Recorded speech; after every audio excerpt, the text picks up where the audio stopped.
यो नित्यमच्युतपदाम्बुजयुग्मरुग्म व्यामोहतस्तदितराणि तृणाय मेने अस्मद्गुरोर्भगवतोऽस्य दयैकसिन्धो रामानुजस्य चरणौ शरणं प्रपद्ये. அடியேனின் அன்பான நமஸ்காரங்கள். திருக்கோவில் பெண் பிள்ளை ரகசியம் அப்படிங்கிற ஒரு அற்புதமான தலைப்புல நிறைய விஷயங்களை தெரிஞ்சு வந்துருக்கோம் இல்லையா. இன்னைக்கு வாசகம் 51. என்ன வாசகம் தெரியுமோ? இங்கும் உண்டு என்றேனோ பிரகலாதனை போல அப்படிங்கிற ஒரு அற்புதமான வாசகம். இங்கும் உண்டு அப்படின்னு என்ன சொன்னார் பிரகலாதன்? இப்போ இந்த பிரகலாதன் அப்படின்னு சொல்லும்போது எல்லாருக்கும் தெரிஞ்ச சரித்திரம் தான் அது. ஏன்னா பிரகலாதனால தானே நமக்கு நரசிம்ம பெருமாளே கிடைச்சார் இல்லையா. நரசிம்ம பெருமாள் அவதாரம் யாருக்காக? பிரகலாதன்கிற அந்த குழந்தைக்காக தானே, அந்த தெய்வ குழந்தை. இப்ப இது தெய்வ குழந்தைன்னு சொல்லும் போது இது தேவர்களுக்கு பிறந்த குழந்தைன்னு கேட்டா இல்ல, ஒரு அசுரனுக்கு பிறந்த குழந்தை. அதுவும் எப்பேற்பட்ட அசுரன் தெரியுமோ? அந்த விஷ்ணுவையே ஒரு கை பார்க்கணும், விஷ்ணுவை அவன் கையாலே கொல்லணும் அப்படின்னு துடிச்சென்றிருக்கிற ஒரு அசுரன். அப்போ எப்பேற்பட்ட எண்ணம் பாருங்க. அந்த பரமாத்மாவிட்டே சண்டை போடணும், பரமாத்மாவை உயர்ந்தவனாக இவனை காட்டிக்கணும், பரமாத்மாவையே கொல்லணும். இதுதான் அவனோட எண்ணம். அப்பேற்பட்ட அந்த அசுரனுக்கு பிறந்த பிரகலாதனா அதுவா தெய்வ குழந்தை அப்படின்னா? ஆமா, அதான் தெய்வ குழந்தை. அதை பத்திதான் இன்னைக்கு திருக்கோவில் பெண் பிள்ளை எல்லாம் அழகா ராமானுஜருக்கு எடுத்து சொல்ல போறாங்கிறத நம்ம பார்க்க போறோம். வாங்கோ என்ன சொல்றான்னு பார்ப்போம். இப்ப பிரகலாதன் சொல்லும் போது நம்ம எல்லாருக்கும் முதல்ல என்ன ஞாபகம் வரும் தெரியுமோ? நவபக்தி நாயகன் தான். நவபக்தியோட பெருமைகளை ரொம்ப ஆச்சரியமாக எடுத்து சொன்னவன் தான் அந்த பிரகலாதன். இப்போ எடுத்து சொன்னா சொல்லும் போது ஏதோ ஒரு 20-30 வயசுக்கு மேல ஆயிடுத்து, அதுக்கப்புறம் தான் அனுபவிச்சு எடுத்து சொன்னார் கிட்ட இல்ல. ரொம்ப சின்ன குழந்தையா, ஒரு 6 வயசு குழந்தையா இருக்கும் போதே இந்த நவபக்தியோட பெருமைகளை எடுத்து சொன்னான். இப்ப நவபக்தி எடுத்து சொல்லும் போது அதுல முதல் பக்தி இருக்கு பாத்தீங்களா, ஸ்ரவணம் அப்படின்ற பக்தி. அந்த ஸ்ரவணம்ன்ற பக்திக்கு முதல் எடுத்துக்காட்டு இவன் தான். இப்ப பொதுவா ஸ்ரவணம் சொல்லும் போது பரீட்சித் மகாராஜாவோ எல்லாரும் சொல்லுவா. ஆனா இந்த இடத்துல பிரகலாதனும் அப்படிதான். ஏன்னா தாயின் கருவில இருக்கும் போது அந்த பகவானோட பெருமைகளும் அவங்களோட நாமங்களையும் எண்ணி எண்ணி எண்ணி அந்த குழந்தை பிறக்கும் போது அந்த பகவானோட ஞாபகமாகவே பிறந்து. ஏன்னா நாரதர் சொன்ன அந்த பெருமாளோட கதைகளை கேட்டு கேட்டு வளர்ந்த குழந்தை வயிற்றுல. ஆனால் அது பிறக்கும் போதே ஹரி குழந்தையாவே பிறந்தது. அதான் அங்க இருக்கிற ஆச்சரியம். இப்ப இந்த இடத்துல இரண்யாட்சகன் இரண்யகசிபு அப்படின்னு 2 அசுரர்கள். இவங்க 2 பேரும் ரொம்ப சகோதரர்கள், ரொம்ப ஒத்துமையானவ. ரொம்ப இதுல என்ன ஆச்சுன்னா, இரண்யகசிபு இருக்கான்னு பாத்தீங்களா, அவனுக்கு ரொம்ப கர்வம் ஜாஸ்தி. எல்லாம் அந்த சராசரங்களையும் அடக்கி ஆளணும் எப்படியாவது அப்படிங்கிற ஒரு எண்ணம் உண்டு. இந்த காலகட்டத்துலதான் அவனுடைய அண்ணன் இரண்யாட்சகன் இருக்கான் பாருங்க, அவனை பெருமாள் வராக அவதாரம் எடுத்து கொண்டுட்டார். ஏன்னா அவன் இந்த பூமியை எடுத்துட்டு போய் கடலுக்கடையில வச்சுட்டான். இப்ப பெருமாள் பிரம்மன் படைக்கணும் இல்லையா, பூமி இல்லாம எப்படி பிரம்மன் படைக்க முடியும்? பூமாதேவியே அங்க கொண்டு போய் அந்த கடலுக்கடையில வச்சு ரொம்ப கஷ்டப்படுத்திட்டான் எல்லாரையும். எல்லாம் அந்த சராசரி எல்லாருமே துணிச்சு போயிட்டா தேவர்கள்லாம். பிரம்மாலாம் என்ன பண்ணதுன்னே தெரியல.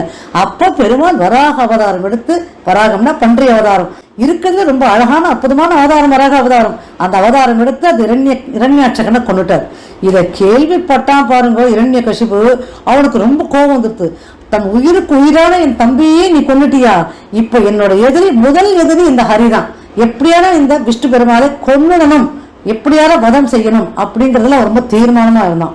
என்ன பண்ணான் தெரியுமா? தீர்மானமாக இருந்து நேர பிரம்மன் கிட்ட தவம் பண்ண போயிட்டான். பிரம்மனை நோக்கி தவம் பண்ண போயிட்டான். ஏன்னா முக்கியமான ஆதார பொருள் பிரம்மன் அப்படின்னு அவனோட அறிவுக்கு தெரிஞ்ச வரைக்கும் போய் தவம் பண்ணான். எப்படியான வரம் வாங்கிட்டு வந்துடணும். என்ன வரம் வாங்கணும்? சாகா வரம் வாங்கணும். சாகா வரம் வாங்கணும்னா எல்லாருக்கும் சாத்தியமா? இந்த மண்ணுலகில பிறந்த பெருமாளே இங்க அவதரிச்சாலுமே அவருடைய கர்மாக்களை முடித்து, அவர் செய்ய வேண்டிய கடமைகளை முடிச்சு அவர் ஸ்ரீவைகுண்டம் புறப்பட்டு போய்தான் ஆகணும் இல்லையா. இங்க மண்ணுல யாருமே நிலையா இருக்க முடியாது. எத்தனையோ ஆச்சாரியர்கள், எத்தனையோ ஆழ்வார்கள்லாம் எல்லாருமே திருநாட்டை அலங்கரிக்க புறப்பட்டு போனவா தானே. அதுல இவன் மட்டும் எந்த மாத்திரம். ஆனா அது அவனுக்கு தெரியல. எப்படியான சாகாவரம் வாங்கணும் அப்படின்னு கடும் தவம் இருந்தான். இந்த கடும் தவம் இருந்தான்னு சொல்லும் போது இவனுக்கு ஏற்கனவே கிலாதன், அணுகிலாதன், சமகிலாதன் அப்படின்னு 3 புதல்வர்கள். இப்ப இவன் தவம் பண்ண போனா பாருங்க, அந்த சமயத்துல இந்த 3 அசுர குழந்தைகள், ஏன்னா ஏற்கனவே இந்த இரண்யகசிபுவை பத்தி இந்த தேவர்கள்லாம் பயந்துட்டு இருந்தா, இப்ப இவன் என்ன பண்ணான், தவம் பண்ண போயிட்டான். இந்த சமயத்துல அந்த அசுர குழந்தைகளையும் கொண்டுட்டோம்னா அவன் வரும்போது அவனையும் கொண்டுடலாம் அப்படின்னு நினைச்சு என்ன பண்ணா, இந்த 3 குழந்தைகளையும் தேவர்கள்லாம் சேர்ந்து கொண்டுட்டான். இதுல 4வதா ஒரு குழந்தை இருக்கு. யாருன்னா பிரகலாதன். இவன் எங்க இருந்தான் தெரியுமோ, அந்த இரண்யகசிபுவோட மனைவி இல்லையா, அவளோட வயிற்றுல இருந்தான். கரு சுமந்து இருந்தது. அவளையும் பிடிச்சி இழுத்துட்டு கொல்லணும், ஏன்னா கருவோட கொண்டுட்டா முடிஞ்சிருமேன்னு சொல்லும்போது அப்ப நாரதர் தடுத்து நிறுத்தி, அப்பா தேவர்களே அந்த தவறெல்லாம் செய்யாதீங்க, என்ன இருந்தாலும் கருவில சுமந்து இருக்கிற அந்த தாயை எதுவுமே செய்யக்கூடாது, அது சிசுபாவும், அதை கொல்லக்கூடாது. அந்த மாதிரி தேவர்கள் எந்த தவறும் செய்யக்கூடாது. இங்க உள்ள இருக்கிற குழந்தை இருக்கு, யார் தெரியுமோ, அது மிகச்சிறந்த தெய்வ குழந்தை. அது தெய்வ குழந்தையாகவே அவதாரம் பண்றதுக்காக தான் அவளோட கருவில் அது இருக்கு. அந்த குழந்தையை நல்லபடியா வளர்க்க வேண்டியது நம்மளோட கடமை. வாங்க நான் பார்த்துக்கிறேன், நீங்க போங்கோ அப்படின்னு நினைச்சு சமாதானப்படுத்தி அனுப்பிச்சிட்டாரு. அந்த குழந்தை, அந்த தெய்வ குழந்தைய இந்த நாரதர் என்ன பண்ணுவார் தெரியுமோ, அவளோட, ஏன்னா அவன் தான் தவம் பண்ண போயிட்டானே, அதனால அந்த அசுர மனைவி என்ன பண்ணார், ஒரு குடில வச்சு அது ரொம்ப பாதுகாப்பா அந்த குழந்தைய அந்த குழந்தைக்கு தேவையானதெல்லாம் அந்த அவளுக்கு தேவையானதெல்லாம் செய்து பாதுகாப்பா வளர்த்து வந்தார். இதுல பாதுகாப்பா வளர்த்தார் சொல்லும்போது அவர் விஷ்ணு பெருமாளோட அபரிதமான அவதார மகிமைகள், அவனுடைய லீலைகள், இதெல்லாம் அவனுக்கு அந்த பிரகலாதனுக்கு சொல்லிட்டே இருப்பாராம். ஸ்ரீமத் பாகவத் புராணத்துல எவ்வளவோ பெருமாளோட கதைகள் இருக்கு இல்லையா, அதெல்லாம் எடுத்து எடுத்து எடுத்து சொல்வார். அந்த சமயத்துல ராமாயண மகாபாரதம் இல்லை, ஏன்னா இது அதற்கு முந்தையதான காலம், கிருதயுகம் அப்படின்னு சொல்லுவா. அந்த கிருதயுகத்தில் நடந்த விஷயங்கள் தானே. அப்போ இதெல்லாம் எடுத்து பெருமாளோட அவதார மகிமைகள் எல்லாம் எடுத்து சொன்னாராம். அதை கேட்டு அதுல ஒரு ஆச்சரியம்னா, அவ தூங்கிடுவா. யாரு, அசுர மனைவி இருக்கா இல்லையா, இந்த இரண்யகசிபுவோட மனைவி தூங்கிடுவா. ஆனா அந்த உள்ளுக்குள்ள இருக்கிற கரு இருக்கு பாத்தீங்களா, அது கொட்டி கேட்குமா, அப்படின்னு அந்த குழந்தை அழகா அந்த கதைகள் எல்லாம் கேட்குமா. அதனால அது மனசுல அந்த பெருமாளோட அந்த விஷயங்கள்லாம் மனசுல பதிஞ்சதுனாலதான் அது வெளியில வரும்போது தெய்வ குழந்தையாதான் பிறந்தது. இப்ப இந்த இடத்துல சொல்லும்போது பொதுவாகவே கர்ப்பம் பட்டு இருக்கிறவா நல்ல விஷயங்களை கேட்கணும், நல்ல விஷயங்களை சொல்லணும், நல்ல ஒரு இசையை கேட்கணும், இல்ல நல்ல மந்திரங்களை நல்லா கேட்கணும் அப்படின்னு பெரியவாலாம் ஆற்ற சொல்லுவா. ஏன்னா அவ கேட்கிற எல்லா விஷயங்களும் அவ மூலியமாக அந்த குழந்தைக்கு போய் சேரும். அதான் இந்த இடத்துல எடுத்து சொல்றார். இப்போ எல்லாம் எடுத்து சொல்றார். அதனால அந்த குழந்தையும் 4 மேனியும் பொழுது வண்ணமுமா வளர்ந்து இருக்கு. இப்ப இவன் கடும் தவம் பண்றான். தவம்னா சாதாரண தவம் கிடையாது. இந்த அண்ட சராசரி அப்படி கொடுங்கிறது, எரிகிறது அப்படியே அவனோட தவத்தினால. ஏன்னா அப்படி ஒரு தவம், எப்படியாவது வரத்தை வாங்கணுன்ற அளவுக்கு தன்னை உடலையும் வருத்துக்கு செய்யக்கூடிய அளவுக்கு தவம். அப்படி தவம் பண்ண உடனே பிரம்மா காட்சி கொடுக்குறார். காட்சி கொடுத்து என்ன வரம் வேணும் அப்படின்னு கேட்கும்போது அவன் சொல்றான், எனக்கு சாகா வரம் வேணும், நான் மரணமே இருக்கக்கூடாது, எனக்கு எதனாலே மரணம் இருக்கக்கூடாது அப்படின்னு கேட்கும்போது அப்ப பிரம்மா சொல்றாராம், மரணமே இல்லாத வாழ்க்கை கிடையவே கிடையாது, எந்த காலகட்டத்திலும் எல்லோருக்கும் மரணிக்கணும், அதுதான் படைப்பு, அதனால மரணம் இல்லாத வாழ்க்கை கிடையாது, நீ வேற ஏதான வரம் கேளு அப்படின்னு சொன்ன உடனே அவருக்கு ஒரு மாதிரி கோவம் வந்துட்டு, வேற ஏதான வரமா, அந்த மாதிரிலாம் நான் கேட்க முடியாது அப்படின்னு சொன்ன உடனே பிரம்மா நான் என்ன பண்ண முடியும், சாகா வரம் கொடுக்க முடியாது அப்படின்னு சொல்லும்போது அப்ப யோசிச்சான். இந்த இடத்துல கம்பர் அவன் எப்படிப்பட்ட வரத்தை கேட்டான் அப்படின்னு ரொம்ப ஆச்சரியமாக சொல்லுவார். என்ன சொல்லுவார் தெரியுமோ, பெண்ணால் ஆனால் சாகிலன், அதாவது பெண்ணோ ஆணோ அவளால எனக்கு மரணம் கிடையாது, அலியா சாகிலன், பெண்ணும் இல்லாத ஆணும் இல்லாத அலி இருக்காளே திருநங்கைகள், அவள் மூலியமாவும் சாகக்கூடாது, உயிர் உள்ள ஏனைய சித்துக்களால் சாகிலேன், நீ அண்ட சராசரங்களை படைச்சே அதில் இருக்கிற உயிருள்ள எந்த ஒரு விஷயத்தாலும், சித் அச்சித்து, அச்சித்துனா உயிரற்ற ஜடம், சித்துனா உயிருள்ள பொருள், எதுவாக இருந்தாலும் அது செடியாக இருந்தாலும் சரி, விலங்காக இருந்தாலும் சரி, மனிதனாக இருந்தாலும் எப்படியா இருந்தாலும் சரி, அதனால எனக்கு மரணம் கூடாது, கண்ணில் காண முடியாதவற்றால் சாகிலேன், கண்ணால பார்க்க கண்ணுக்கே தெரியாம இருக்கும் அந்த பொருளாக கூட எனக்கு சாக கூடாது, ஏன்னா மறைஞ்சிருந்து செய்யக்கூடாது, அதுவும் சாகக்கூடாது, தேவர்கள் இயக்கர்கள் போன்ற மேல் உலகத்தாரால் சாகிலேன், நான் மேல தேவர்கள் இருக்காலே நித்தியசூரிகள் தேவர்கள், அவளாலையும் நான் சாகக்கூடாது, திருமால் ஐயன் சிவன் இவளாலையும் சாகக்கூடாது, அப்ப திருமாலும் கிடையாது அந்த இடத்துல, பெருமாளாலையும் சாகக்கூடாது, சிவனாலையும் சாகக்கூடாது, அயன்னா பிரம்மாவாலேயே அவனாலேயே சாகக்கூடாது, உன்னையும் உன்னாலையும் நான் சாகக்கூடாது, சரி பஞ்சபூதங்களால் சாகினேன், பஞ்சபூதங்களுக்கு பேரு அவளாலும் எனக்கு சாக வரக்கூடாது, அது இல்லாம முனிவர்கள் ரிஷிகள் அவளாலையும் சாக வரக்கூடாது, நீங்க அந்த உருவெல்லாம் எடுத்துன்னு என்ன சாகடிக்கவே முடியாது, நான் சாகக்கூடாது, அரண்மனைக்கு உள்ளே சாகக்கூடாது, நான் அரண்மனைக்கு உள்ள எனக்கு மரணம் இருக்கக்கூடாது, அரண்மனைக்கு வெளியேயும் மரணம் இருக்கக்கூடாது, புறத்தையும் அதாவது பகல்லையும் இருக்கக்கூடாது, இரவுலையும் இருக்கக்கூடாது, காத்தாலையும் கூடாது, சாயங்காலமும் கூடாது, போர்க்களத்திலையும் நான் சாகக்கூடாது, மண்ணிலையும் சாகக்கூடாது, நீரிலையும் சாகக்கூடாது, நெருப்புலையும் சாகக்கூடாதுன்னு எதெல்லாம் லிஸ்ட் எல்லாம் போட்டு கொடுத்துட்டான். இதெல்லாம் எனக்கு சாக இருக்கக்கூடாது, இந்த வரத்தை கொடு அப்படின்னு கேட்டோன்னே பிரம்மாவுக்கு ஒண்ணுமே புரியல. இது எப்படி இது எப்படி ஆராய்ச்சி பண்றது சொல்லுங்க. அப்ப எதில் இவனை சாகடிக்கிறது அப்படிங்கிறதே ஒரு பெரிய விஷயமா போயிடுமே. அதை உட்காந்து யோசிக்கணும். அவரால் யோசிக்க முடியல. பெருமாள் மேல பாரத்தை போட்டுட்டு அவர் என்ன பண்றார், சரி எதனாலே உனக்கு மரணம் கிடையாது அப்படின்னு வரத்தை கொடுத்தார். வரத்தை கொடுத்தாரோ அவ்வளவுதான். அவன் அண்ட சராசரங்களுக்கும் அவன்தான் ஒருத்தன் தான் அப்படிங்கிற ஒரு கர்வத்துல ஒரு ஆணவத்துல அந்த அண்ட சராசரங்களை ஆளறதுக்கு அவன் புறப்பட்டுட்டான். இந்த சராசரங்க ஆள புறப்பட்டுட்டான் போது திருமால் பிரம்மா சிவன் யாராலுமே சாக கிடையாது. அவனுக்கு என்ன கஷ்டம். அதனால என்ன பண்ண வச்சான், தேவர்கள் எல்லாம் அவனுக்கு அடிமையா வச்சான். நிறைய வேள்வி பண்றாள் ரிஷிகள் முனிவர்கள், அவளையும் தனக்கு அடிமையா வச்சான். எல்லாரும் அவன் சொல்ற பேச்ச கேட்கணும். அது இல்லாம ஓம் நமோ நாராயணா அப்படிங்கிற வார்த்தையை யாரும் சொல்லக்கூடாது. எல்லாரும் என்ன சொல்லணும், ஓம் இரண்யாய நமக அப்படிங்கிற அவனுடைய நாமத்தை தான் சொல்லணும். நாராயண நாமத்தை யாரும் சொல்லக்கூடாது. எல்லாம் இவனை தான் புகழணும். எல்லாரும் ஆரம்பிக்கும் போது நாராயணன் சொல்லக்கூடாது. ஹிரண்ய கசிபே சரணம், ஹிரண்ய கசிபே நமக அப்படின்னு சொல்லிதான் எல்லாமே ஆரம்பிக்கணும். ரிஷிகள்ல அவெல்லாம் ஆகுத்தி பண்ணதாலும் வேள்வி பண்றதாலும் இவன் பேரை சொல்லிதான் ஆரம்பிக்கணும் அப்படின்னு அவன் ரொம்ப ஸ்ட்ரிக்டா ஒரு கட்டளை போட்டான். அந்த சராசரங்களை என்ன பண்ணும், ஏன்னா இவனுக்கு மரணம் இல்லைன்னு வேற இப்ப ஒரு வரத்தை வாங்கி வந்துட்டான். இப்ப இவனை கொல்லவும் முடியாது. கையலாகாத தனம்னு சொல்லுவாள், அது மாதிரி யாராலையும் ஒன்றும் பண்ண முடியல. எல்லாரும் முழிக்கிறான். இவனோட கஷ்டத்தை எல்லாரும் பொறுத்துத்தான் ஆகணும் அப்படிங்கிற ஒரு கட்டாயத்துல இருக்கா. இவன் அப்படி தர்பார், ஒரு ராஜ தர்பார், இவன் எல்லாமே இவன் தான், இவனுக்கு கீழே தான் அப்படிங்கிற மாதிரி தர்பார் ஆண்டு வந்தான். இப்படியே வந்திருந்தானா இப்ப இந்த இடத்துல பிரகலாதன் ரொம்ப ஆச்சரியமாக பிறந்து 5 ஆண்டு ஆயிடுத்து. 5 வயசு குழந்தை. இப்போ இந்த 5 வயசு குழந்தை என்ன பண்ணணும், ஸ்கூல்ல கொண்டு போய் போடணும் இல்லையா. அந்த காலத்துல பாடசாலையில கொண்டு போய் போடுவான். இப்போ இவனுக்கு அசுர குழந்தை இல்லையாது. அதனால சுக்கராச்சாரியார், அவர் தான் அசுர குலத்தோட தேவகுரு, அவரோட புத்திரர்கள் 2 பேர் இருக்கா. அவர் தான் அந்த இடத்துல அவருக்கு அந்த அசுர குழந்தைங்களுக்கு பாடம் சொல்லி கொடுக்கிறவர்.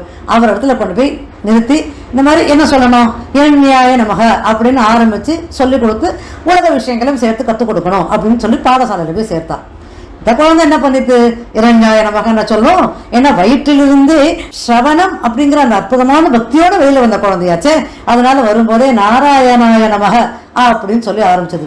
அங்க இருக்கிறவர்கள் ஒரே ஆச்சரியம். நாராயணாய நமகவா, இரண்யாய நமக தானே சொல்லணும் போது இல்ல நாராயணன் தான் அப்படின்னு சொல்லி அந்த நாராயணோட மகிமைகள், ஏன்னா அது வயிற்றுல இருக்கும்போது கேட்டதெல்லாம் இந்த இடத்துல எல்லாருக்கும் எடுத்து சொல்றது. அங்க இருக்கிற சுத்தி இருக்கிற குழந்தைங்களுக்கு எல்லாம் ஒரே ஆச்சரியம்.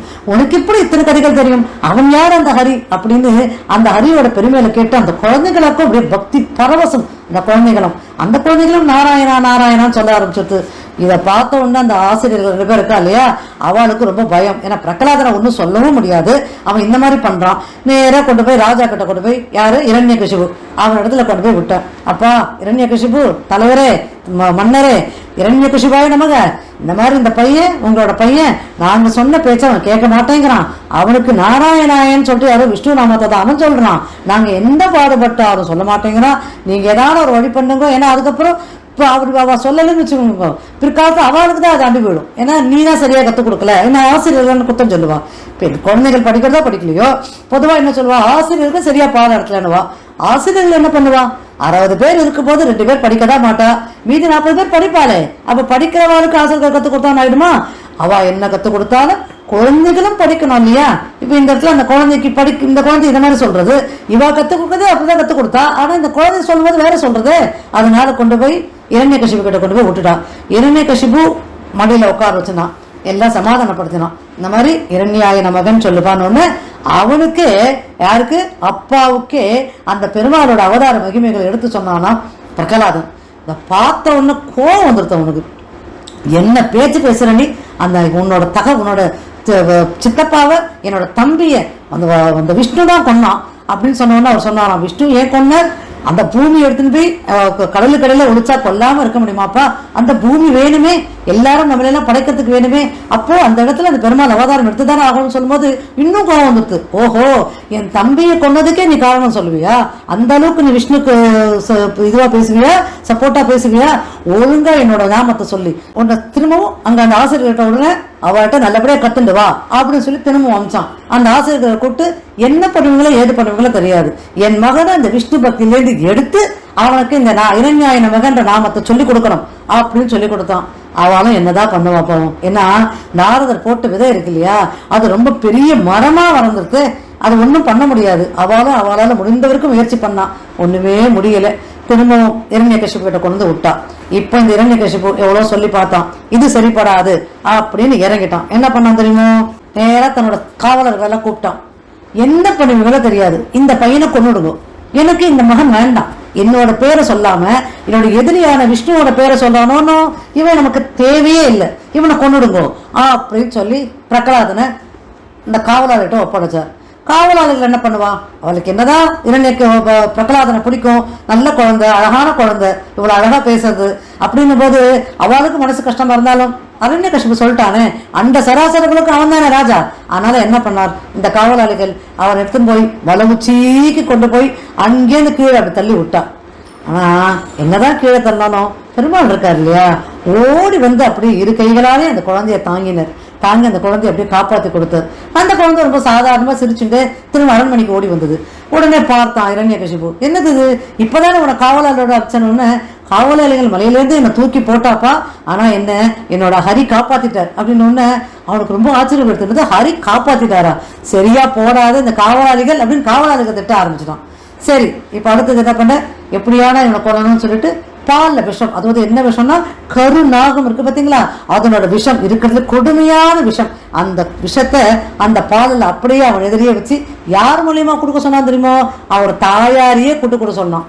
பிரகலாதன் தாயாருக்கு மனசு ரொம்ப கஷ்டம். ஏன்னா ஏற்கனவே 3 குழந்தைகளை இழந்தாச்சு, பிரகலாதனாவது இந்த குழந்தையாவது இருக்கணும் அப்படின்னு. அதுவும் சின்ன குழந்தை வேற இல்லையா, அழகா பேசுற குழந்தை, அது தெய்வ குழந்தைன்னு சொல்லும்போது அசுர குழந்தை மாதிரியா இருக்கும். ஆனால் அந்த குழந்தை மேல அதீத பாசம் அவளுக்கு ஒரே அழுதுண்டே இருந்தா.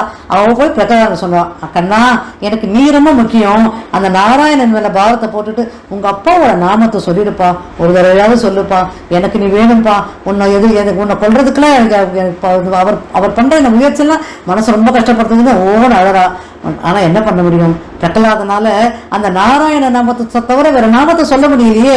ஏன்னா பக்தியோட முழு உருவமாச்சவன். அதனால அம்மா என்னை மன்னிச்சிடுமா, என்னால இந்த நாமத்தை சொல்ல முடியல, இந்த நாமம் சொல்லக்கூடாதுமா, இரண்யாய நமக அப்படிங்கிறது வந்து ஒரு ஜீவாத்மா, அந்த பரமாத்மாவோட நாமத்தை தான் சொல்லணும்னு தாயாருக்கே பாடம் எடுக்க ஆரம்பிச்சுதான். உடனால என்ன பண்றது, தாயார்கிட்ட அந்த விஷக்கு என்ன கொடுத்தவொடனே விஷத்தை கொடுத்து குடிக்க சொல்லிட்டா. அவ இதை நீ குடிச்சிருக்கன்னா வேற ஒன்றும் நான் பண்ண முடியாது அப்படின்னு சொல்லும்போது அந்த விஷத்துல அப்படி கையில் அப்படி வாங்குறாரு அந்த கிண்ணத்தை. அதுல ஆதிசேஷனோட பெருமாள் காட்சி கொடுக்குறாரு. ஆதிசேஷன் யாரு, நாகமாச்சே. நாகம் அந்த விஷத்தை, அந்த பால் இருக்கிற மொத்த விஷயத்தையும் அந்த நாகம் எடுத்துட்டு வெறும் பால், நல்ல பால், சுத்தமான பால் கண்ணுக்கு தெரிஞ்சது. அதை அப்படியே குடிச்சு இன்னும் பறக்க அந்த நாராயண நாமத்தை சொன்னாராம் பிரகலாதன். இதை பார்த்த உடனே இரண்யகசிபுக்கு கோபம் வந்துடுது. சரி, இவனை வந்து இந்த மாதிரி விட்டோம்னா பிரயோஜனம் இல்லை, இதை மாதிரி நாம முயற்சி பண்ணிட்டே இருக்க வேண்டியதான், இது சரிப்பட்டு வராது அப்படின்னு சொல்லி வேற என்ன பண்ணான், பிரகலாதனை கூப்பிட்டான். உன் திரும்ப எங்க இருக்கான், அதுவும் சாதாரணமா கேட்கல, அந்த பெருமாளை எந்த அளவுக்கு கொச்சைப்படுத்த முடியுமோ அந்த அளவுக்கு கொச்சைப்படுத்தி இழிவான விஷயங்களை சொல்லி, இந்த திருமால் நீ சொல்றியே இந்த நாராயணன், இந்த திருமால் எங்க இருக்கான்னு சொல்லு அப்படின்னு சொன்ன உடனே இந்த இடத்துல நரசிம்ம அவதாரம் அவரோட பெருமைகளை சொல்லணும் இல்லையா. ஏன்னா பிரகலாதனுக்காக எடுத்த அவதாரமா இருந்தாலும் 24 நாழிகையில எடுத்த அவதாரம், 24 minutes, அவ்வளவுதான் அவரோட மொத்த அவதாரத்தோட நேரமே அவ்வளவுதான். அந்த 24 நாழிகையில இப்ப இவன் சொன்னான் இல்லையா, வரம் கேட்டான் இல்லையா, அந்த வரமெல்லாம் இல்லாமல், ஏன்னா எப்பவுமே பெருமாள் ஒரு வரத்தை, ஒரு பிரம்மாவோ சிவனோ யார் வரத்தை கொடுத்தாலும் அந்த வரத்துக்கு எந்த பங்கமும் வரக்கூடாது. ஏன்னா வரத்துக்கு பங்கம் வந்தா அவளுக்கு பங்கம் வந்தா மாதிரி அவ வரத்தை கொடுத்துட்டான். அப்ப அந்த வரத்துக்கு எந்த கேடும் வராம அதை காப்பாற்றி கொடுக்கணும் இல்லையா. அப்படிப்பட்ட ஒரு அவதாரம் எடுக்கணுமே அப்படின்னு பெருமாள் என்ன பண்ணார் தெரியுமோ, நரசிம்ம அவதாரம் எடுத்து. இப்ப நரசிம்ம அவதாரம் எடுத்தார் சொல்லும் போது அவனோட கேட்டகரி, அவன் என்னெல்லாம் கேட்டகரைஸ் பண்ணாலும் அதெல்லாம் இதுல சரியா வந்துட்டுன்னு கேட்டா வந்திருக்கே. அவன் என்ன சொன்னான், மனுஷனால கிடையாது மிருகத்தால கிடையாதுன்னா. ஆனா மனுஷன் மிருகன் இரண்டும் சேர்ந்த உருவத்தால இருக்கக்கூடாது. ஏன்னா ஆனாலும் கிடையாது பெண்ணாலும் கிடையாது அழியாலும் கிடையாதுன்னு சொன்னானே. அப்படி சொன்னாலும் இதையும் கேட்டுக்கணும்ல. ஆனா மனிதன் மிருகம் தனித்தனியா சொன்னான். அப்ப மனித மிருக உருவத்துலதான் பெருமாள் எடுத்தார். இப்போ பிரம்மாவால் படைக்கப்பட்ட உயிரினங்களால எனக்கு மரணம் இருக்கக்கூடாது அப்படின்னு சொன்னான். இந்த இடத்துலதானே ஒரு ஆச்சரியமான விஷயம். ஏன்னா பிரம்மா வந்து பெருமாளை படைக்கலையே, பெருமாள் கிட்டேன்னு வந்தவர் தானே பிரம்மா. அப்போ பெருமாள் வந்து பரமாத்மா, அந்த பரமாத்மா தானே சுயம் அவரே இருக்கிறவர், அவர் தானே இந்த உலகத்தை காப்பாற்றி கொடுக்கக்கூடியவர். அப்போ இந்த அவரால் பிரம்மாவால படைக்கப்பட்டவர் அவர் கிடையாது, அவரால் தானே அந்த அவதாரம் எடுக்க முடியும்.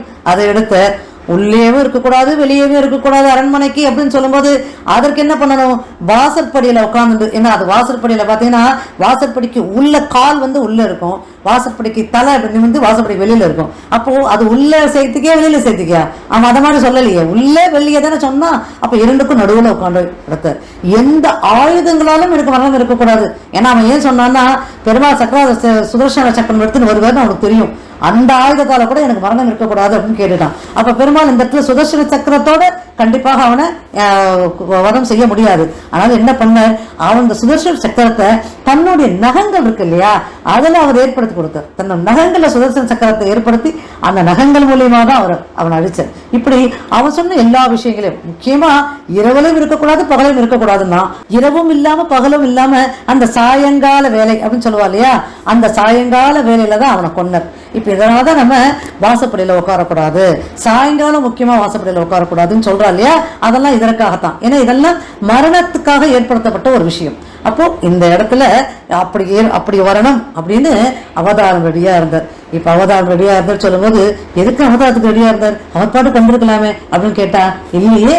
ஏன்னா பிரகலாதன் கிட்ட அவன் என்ன கேட்டான், இரண்யகசிபு எல்லாம் சொல்ற, அவன் திருமால் எங்க இருக்கான், எந்த இடத்துல இருக்கான்னு சொல்லு அப்படின்னும் போது, பெருமாள் இல்லாத இடம் எது, அவன் எல்லா இடத்துலயும் இருக்கான். என்ன சொன்னாலும் தெரியுமோ, பிரகலாதன் சாணிலும் உள்ளன், அணுவினை சதக்கூரையிட்ட கோணிலும் உள்ளன். அணுன்னு சொல்றமே, சின்ன அணு, அதுல கூட இருக்க பெருமாள். மாமியர் குன்றிலும் இருக்க, பெரிய பெரிய மலை, அதுலயும் பெருமாள் இருக்க. இந்த தூணிலும் உள்ளன், இதோ இங்க இருக்கே தூண், இங்கேயும் இருக்கார் பெருமாள் அப்படின்னு சொல்லிட்டு, நீ சொன்ன சொல்லிலும் இருக்கார். உன்னோட நாமம் திருமால் திருமால் பெருமாள் பெருமாள்னு நீ திட்டினாலும் எத்தனை தடவை அவரோட நாமத்தை சொன்ன, அந்த நாமத்திலையும் இருக்க. இத்தன்மை காணுதின் விரைவின், நீ யாரும் இப்ப சொல்லு, அவர் எங்க இருக்காருன்னு உனக்கு தானே தெரியணும் அப்படின்னு கேட்டானோ. இப்படி சொன்ன உடனே அவனுக்கு ரொம்ப கோபம் வந்துடுது. இவ்வளோ நக்கலை வர எனக்கு வந்து சொல்றியா, எங்க வேணாலும் இருப்பானா, இந்த தூண்ல இருப்பானா அந்த தூண்ல இருப்பானான்னு கேட்கும்போது பெருமாளுக்கு இப்பதான் ஒரே டவுட் ஆயிடுதான்.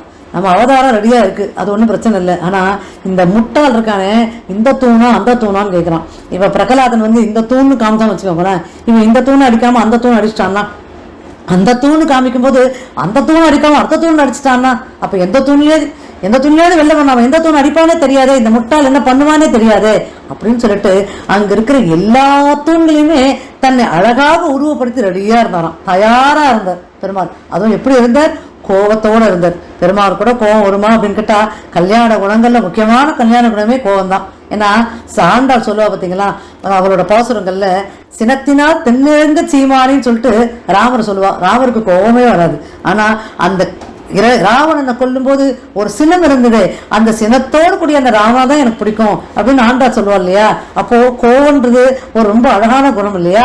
ஆனா இந்த இடத்துல பெருமாளுக்கு கோபம் வந்து அதீத கோபம். ஏன்னா மற்ற கல்யாண குணங்களை விட இந்த கல்யாண குணத்தை கொஞ்சம் ஒசத்தினார் அவர். ஏன் ஒசத்தினார்னா, நம்ம வதம் செய்ய போறவன் யாரு, சரியான ஒரு குடும்பக்காரன் இல்லையா, பயங்கரமான அசுரனாச்சே. இந்த குழந்தையே கொல்ல பார்த்தான் இல்லையா, பெற்ற குழந்தையே தேவையில்லைன்ற அளவுக்கு காணவும் தலை நீக்கி போயிடுது இல்லையா, அந்த தாயை கதற வச்சானே. அப்போ அப்பேற்பட்ட அந்த குழந்தையை காப்பாற்றணும் அப்படின்னு அவதாரத்தை எடுத்து எல்லா தூணிலையும் இருந்தார். இவன் கேட்ட வரத்துக்கு ஏற்ற மாதிரி எதுவுமே இல்லாமல் காத்திருந்தார். இப்ப இந்த இரண்யகசிபு என்ன பண்ணா, இந்த தூண் அப்படின்னு சொல்லிட்டு இந்த தூணை ஒரு அடி அடிச்சான் பாருங்க. அந்த தூணில இருந்து அப்படியே வெளியில வந்த பெருமாள் எப்படி வந்த, ஏற்கனவே பெருமாள் ஆஜானுபாவ அரவிந்த தயால தாட்சன் இல்லையா. அப்ப அந்த இடத்துல அப்படியே கொஞ்சம் கொஞ்சமா வளர்ந்தாராம். எப்படி வளர்ந்தார்னா, பிரம்மாண்டமா வளர்ந்தார். முகம் வந்து சிங்க முகத்தோட, பிடரிகளோட, அப்படியே அந்த சிங்க பல்லோட, கைகள் நகங்கள்லாம் அப்படியே சிங்கத்தோட, ஏன்னா அங்கதான் சுதர்சன ஆழ்வார் இருக்கு, சக்கரம் அந்த சிங்க பெருமாளோட நகங்கள்ல தான் இருக்கு. அப்படியே வந்தார். உடல் மட்டும் மனித உருவு. அப்படியே வந்து அப்படியே கர்ஜித்தார். அந்த கர்ஜனையை கேட்ட உடனே அந்த அரண்மனை மட்டும் இல்ல, அந்த சதாசரமும் நடித்தான். அப்படியே பயந்து போயிட்டானாம் இந்த இரண்யகசிபு. என்னடா இது, நாம இதுதான் வரம் கேட்டோம், ஆனா இது ஒரு புதுசா இருக்கே பாக்குறதுக்கு, நாம கேட்ட வரத்துல இந்த விஷயமே கவரம் இல்லையே அப்படின்னு அப்பதான் அவனுக்கு தோணித்தான். ஆஹா, நிச்சயமாக நம்ம மாட்டின்றோம் அப்படின்னு நினைச்சுட்டு இருக்கும் போதே பெருமாள் அப்படியே அவனை தூக்கி தன் மடியில கிடத்தினார். ஏன்னா உள்ளேயும் கிடையாது வெளியேயும் கிடையாதுன்னு படிக்கட்டுற அந்த வாசப்படியில் அமர்ந்து அப்படியே அவனை தன்னை மடியில கிடத்தி, எந்த ஆயுதங்களும் இல்லாம தன்னோட நகங்கள் கொண்ட அந்த ஆயுதங்கள்ல அவனுடைய அப்படியே அந்த உடம்பை கிழிச்சு எடுத்தாராம். பெருமாள் கிழிச்சு எடுத்தார் சொல்லும் போது, இந்த இடத்துல பெருமாளோட கல்யாண குணங்கள்ல இந்த தயை அப்படிங்கிற ஒரு கல்யாண குணம் இருக்கு இல்லையா, எதையுமே மன்னிக்கக்கூடியவர். அவர் என்ன பண்ணாலும் மன்னிக்கக்கூடியவர். அவரையும் மீறின ஒரு கோபம் தான் இவனை மன்னிக்க முடியாம நடந்தது, இந்த அவதாரம் எடுக்க வச்சது. அந்த இடத்துலயும் கூட அவனுடைய மார்பில் போய் அந்த ஈரம் இருக்கான்னு பார்த்தாராம். கொஞ்சமாவது இந்த பெருமாளோட பக்தியோ இல்ல கொஞ்சமாவது அந்த குழந்தை மேல ஒரு அன்போ இருக்கான்னு பார்த்தாராம். ஆனா அந்த ஈரத்தில் எதுவும் கொஞ்சம் கூட இல்லை. அவனோட இரணிய கசிப்பு கூட அந்த உடல்ல அப்படியே கிழிச்சு இழுத்து அப்படியே போட்டாராம். அதை பார்த்தவொன்னு தேவர்களுக்கெல்லாம் என்ன பண்றதுன்னே தெரியல. பெருமாள் கிட்டக்கே போக முடியல. அப்படியே வீறு கொண்டு கோவத்துல அப்படி துளிச்சுன்னு இருக்கு. அப்படியே கோவத்துல இருக்கிற அந்த கோவம் அடங்க முடியல. அப்போ அவ என்ன பண்ணா, எல்லாரும் சேர்ந்து மகாலட்சுமி தாயார் இருக்கா இல்லையா, அவளை அமிச்சாலாம் பக்கத்துல. தாயாரே உன்னாலத்தான் அவரை சமாதானப்படுத்த முடியும். ஏன்னா எப்பவுமே பெருமாள் தாயாரை பார்த்தா ரொம்ப பிடிக்கும் பெருமாளுக்கு. தாயார் இல்லாம பெருமாளே இல்லையே. தாயார் கிட்டக்க போய் பெருமாளை சமாதானப்படுத்தும் போது தாயார் சமாதானப்படுத்துறதுனால கொஞ்சம் சமாதானம் ஆனார். ஆனாலும் அந்த கோபம் தனியல. அப்போ பிரகலாதன் என்ன பண்ணா, பெருமாளை பத்தின துதிகள், பிரகலாத துதியை பாடினான். பிரகலாதன் அவரிடத்துல தன்னுடைய ஸ்லோகங்களால அவர் அப்படியே ஆராதித்து அவரோட புகழை எடுத்து சொன்னான். அப்படி சொல்லும் போது அப்படியே பெருமாள் கொஞ்சம் கொஞ்சமா அந்த கோபத்தை தனிச்சு அப்படியே பிரகலாதனையும் தூக்கி தன் முடிவில் உட்கார வச்சிருந்தார். ஏன்னா அந்த குழந்தைக்கு இப்ப நம்ம தகப்பன் இல்லையே, தகப்பன் இவரு தகப்பனுக்கும் தகப்பனானவர் தான். எந்தை தந்தை தந்தைக்கு முத்தப்பன் ஏற்படுகால் தொடங்கின்னு சொல்லிட்டு பெரியாழ்வார் சொல்லுவார். எந்த தந்தைக்கு தந்தைக்கு தந்தை அவன், எல்லாத்துக்கும் தந்தையா இருந்தாலும் இவனுடைய இந்த பிறவியில் அந்த அசுரனோட தந்தை இல்லையே, பிரகலாதன் அப்படிங்கிற அந்த அசுர குழந்தையோட தந்தை, அந்த அசுரனை கொண்டுட்டோமே அப்படிங்கிற வருத்தம் அவருக்கு இருந்துதான்.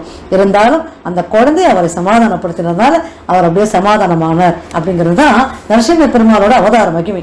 இப்ப இந்த இடத்துல திருக்கோளூர் பெண் பிள்ளை எதை எடுத்து சொல்றா அப்படின்னும் போது, இக்கு உண்டு என்றேனோ அப்படின்னா இல்லையா, இங்க இருக்கேன் எங்க இல்ல, அவன் எந்த இடத்துல இல்ல, எல்லா இடத்துலயும் நிறைஞ்சு இருக்கானே அப்படின்னு சொன்னானே பிரகலாதன். அவனை போலயா நானு? பிரகலாதன் எவ்வளவு கஷ்டப்பட்டான் அந்த இரண்யகசிபு கிட்ட. அத்தனை துன்பங்களையும் தாங்கிண்டு பெருமாள் நாமத்தை விடாம சொல்லிட்டே இருந்தானே. நவபக்தியோட பெருமைகளை எல்லாருக்கும் பறக்க எடுத்து சொன்னானே. சின்ன குழந்தையா இருந்தாலும் அவனுக்கு இருந்த ஞானம் எனக்கு இல்லையே சுவாமி, இந்த திருக்கோளரை விட்டு ஓடணும்னு நினைக்கிறே தவிர இந்த வைத்தமானதி பெருமாள் இடத்திலிருந்து நம்ம நாமத்தை எப்பவும் சொல்லி ஆழ்வார்கள் போலவும் ஆச்சாரியர்கள் போலனா அடியேன்னு இந்த பெருமாளுக்கு கைங்கரியம் பண்ணலையே சுவாமி, நான் இந்த இடத்தில் வாழறதுக்கு தகுதியே இல்லாதவராயிற்று. அந்த பிரகலாதனுக்கு இருக்கிற அந்த அன்பும் அந்த பக்தியும் கூட எனக்கு இல்லையே சுவாமி அப்படின்னு ராமானுஜத்துல தன்னுடைய குறைகளை எடுத்து சொல்லும்போது ராமானுஜர் அவளை சமாதானப்படுத்தி இப்போ இந்த திருக்கோளூர் பெண் பிள்ளையின் அடுத்த வாசகமான இங்கில்லை என்றேனோ ததிபாண்டனை போல அப்படிங்கிற ஒரு அற்புதமான வாசகம். அதை அடுத்த பாகம் 52 எல்லோரும் சேர்ந்தே அனுபவிப்போம். எல்லோரும் இந்த சேனலுக்கு சப்ஸ்கிரைப் பண்ணிக்கோங்க. நிறைய அது மாதிரி அற்புதமான கதைகள் திருக்கோளூர் பெண் பிள்ளை எடுத்து சொல்ற இந்த விஷயங்களை உங்களுக்கும் எடுத்து சொல்லி நம்ம எல்லாரும் நம்ம குழந்தைகளுக்கும் எடுத்து சொல்லி பக்தியை இந்த உலகத்துக்கு நம்மளால் இயன்ற அளவுக்கு நம் கைங்கரியம் செய்யணும் அப்படிங்கிற ஒரு மன திருப்தியோட உங்க எல்லோருக்கும் பல்லாண்டு பாடி கவிதாக்கு சிம்மாய கல்யாண குணசாலினி ஸ்ரீமதே வெங்கடேஷாய வேதாந்த குரவே நமக.